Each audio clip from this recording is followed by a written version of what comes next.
Dan uang itu saya tanamkan untuk menjadi investasi membeli lahan SD.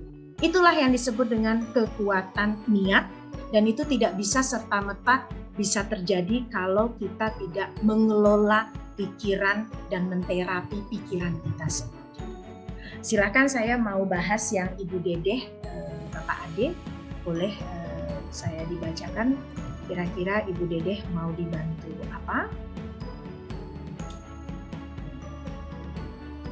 Kalau Ibu Dedeh mau menyampaikan langsung juga boleh, atau dibacakan saja chatnya.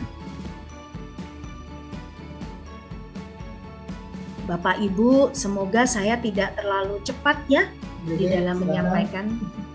Ibu Dedeh, monggo Ibu. Suaranya bisa diaktifkan Ibu Dedeh? Oh iya, ya. Bagaimana tes 1? Sudah 1. Bagus Ibu Dedeh, cuman bisa lebih keras sedikit saja Ibu Dedeh, boleh?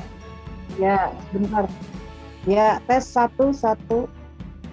Baik Ibu, sudah tes cukup 1. Jelas, terima kasih.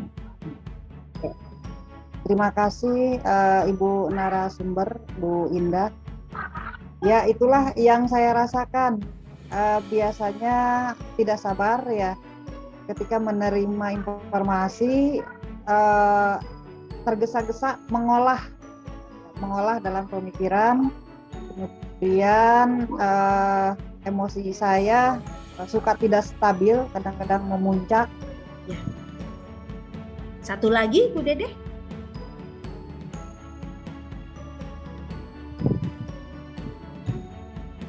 Suaranya Ibu Dedeh mana?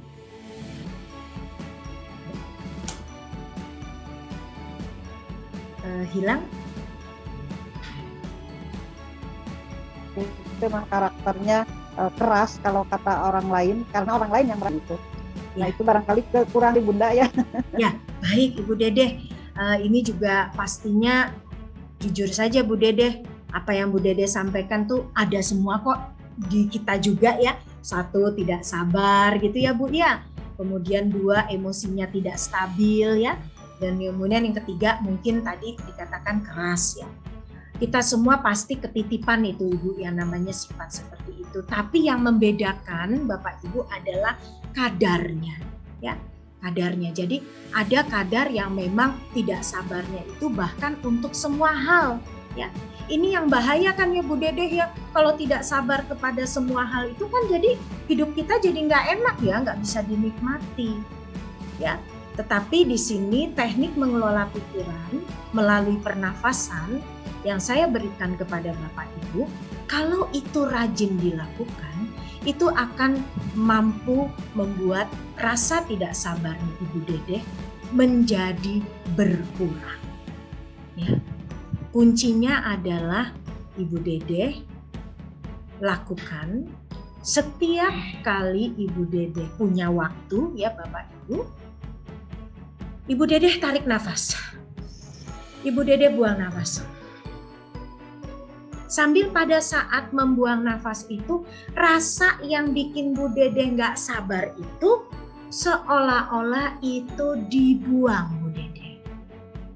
Saya mau ambil contoh apa yang terjadi pada saya tadi pagi. Ya, tadi pagi anak bungsu saya ya, ketika saya minta tolong untuk dia membantu saya, tetapi dia memilih untuk melakukan apa yang dia mau. Ya namanya masih anak remaja ya Bapak Ibu. Saya sempat tidak sabar ya. Maka yang saya lakukan adalah saya menarik nafas, saya buang nafas, saya rasakan saya buang rasa jengkel saya. Yaitu jengkelnya gini, aduh kok gak mau ya bantuin Bunda nih nak. Nah, rasa gemes saya, gergetan saya. Saya buang nafasnya. Lalu saya tarik nafas saya lagi, saya bilang sabar Indah, sabar. Lalu saya buang lagi nafas saya, pahami dia masih remaja, dia masih mengutamakan apa yang menurut dia mau. Sekarang kamu bisa lakukan apa Indah? Kalau kamu bisa lakukan sendiri, udah yuk coba lakukan sendiri ya Dak. Tarik nafas lagi, buang nafas lagi, tarik nafas lagi. Saya lakukan sekitar 7 kali Bu Dede. Oh, ya, Lalu ya, apa ya. hasilnya Bu Dede? Hasilnya saya tidak lagi merasa kesal dan saya kemudian fokus dengan saya bisa melakukan apa. Maka itu yang saya lakukan. Tetapi melakukannya udah tidak dengan membawa rasa kesal kepada anak bungsu tadi. Rasanya udah lebih kepada ya sudah, saya mengerti dia masih seperti itu. Nanti kalau ada kesempatan mungkin saya mau ngobrol lagi dengan dia. Bukan dengan ngobrol sambil emosinya masih marah, masih tidak sabar, tetapi bisa saja ngobrol udah sama-sama sambil makan es krim. Sama-sama sambil makan keripik misalnya. Itu Bu Dedeh yang saya lakukan. Jadi melakukan sebuah teknik dengan menarik nafas, ya, kemudian membuang nafas yang negatif-negatif yang Bu Dedeh rasa sambil Bu Dedeh hembuskan nafas, itu Bu Dedeh rasakan, Bu Dedeh keluarkan dari pikiran. Ya. Emosi yang tidak stabil bagaimana Bu Indah? Sama persis Bu Dedeh. Tetapi ini bukan sulap ya Bu Dedeh, sama seperti kita belajar sepeda ya Bu Dedeh waktu kita kecil, nggak tiba-tiba kita bisa langsung megang sepeda roda 2, dijalanin langsung bisa jalan. Bisa butuh jatuh dulu 2-3 kali. Lakukan lagi. Akhirnya ketika bisa mengayuh sepeda tanpa jatuh, hatinya gembira. Ternyata bisa. Seperti itu Ibu Dedeh. Dan kita akan menggunakan waktunya kita ini untuk praktek. Saya akan memberikan praktek kepada Bapak dan Ibu supaya Bapak Ibu jadi tahu, saya nafasnya udah bener nggak sih?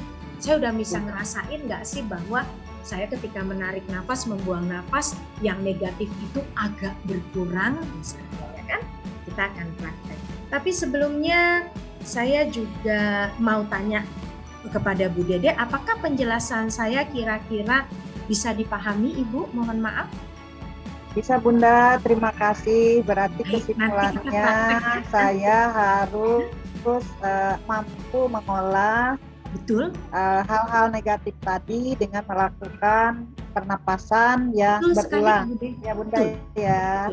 Jadi ketika hembus nafas tuh Bu Dede, kan Tuhan ciptakin waktu kita ngeluarin nafas tuh judulnya kan ngebuang ya Bu Dede ya.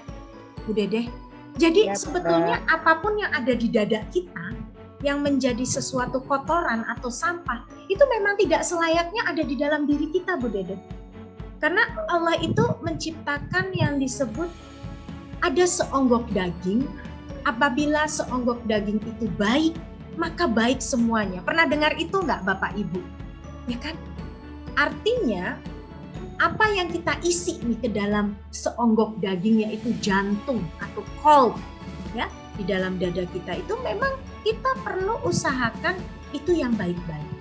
Yang enggak baiknya diapain Bunda Indah? Dibuang lewat nafas. Dibuang lewat nafas waktu ngeluarin nafas.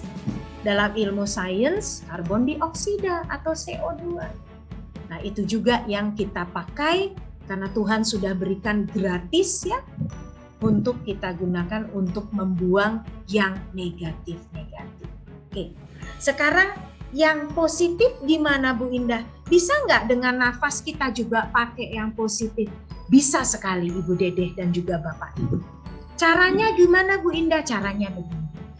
Pada waktu narik nafas, katakan pada diri kita sendiri, saya orang yang sabar. Waktu mengatakan gitu pakai hati Bapak Ibu. Nggak bisa begini nih, saya orang yang sabar gitu, tapi ngomongnya sambil marah. Nggak cocok. Ya, jadi kalau bilang saya orang yang sabar, maka kita coba tarik. Sabar tuh rasanya gimana sih? Sabar tuh gini rasanya, yaitu tenang, yaitu damai. Keluarin lagi. Saya orang yang sabar. Maka pikiran kita yang kita keluarkan itu juga akan terkumpul di alam semesta menjadi tabungan-tabungan sabar. Maka dengan begitu moga-moga nanti nafasnya kita isinya banyak sabar, banyak positif berbanding yang negatif. Ini sains ya Bapak Ibu, ini ilmu ya. Dan ilmu ini nggak akan bisa terbukti hasilnya kalau nggak dipakai. Sebuah teori atau konsep dia hanya akan menjadi teori atau konsep kalau tidak dipraktekkan. Paham ya Bapak Ibu? Ini saya ngomongnya mohon maaf nadanya kayak agak keras. Sebenarnya saya lagi ngomong sama diri saya sendiri. Indah, kalau kamu teori begini kamu hanya jadiin teori, maka kamu hanya pintar konsep. Maka kamu harus bisa praktekin ya Indah. Karena apa yang saya sampaikan sebetulnya itu akan kembali pada diri saya sendiri. Itu memang yang kita katakan sebagai doa. Ketika doa itu baik, maka itu juga yang kita terima manfaatnya. Maka ketika perkataan kita buruk, maka nggak usah repot-repot orang lain yang terima. Kita duluan yang bakal menerima. Baik Pak Ade, mungkin slide terakhir adalah mengenai cita-cita. Mungkin besok kita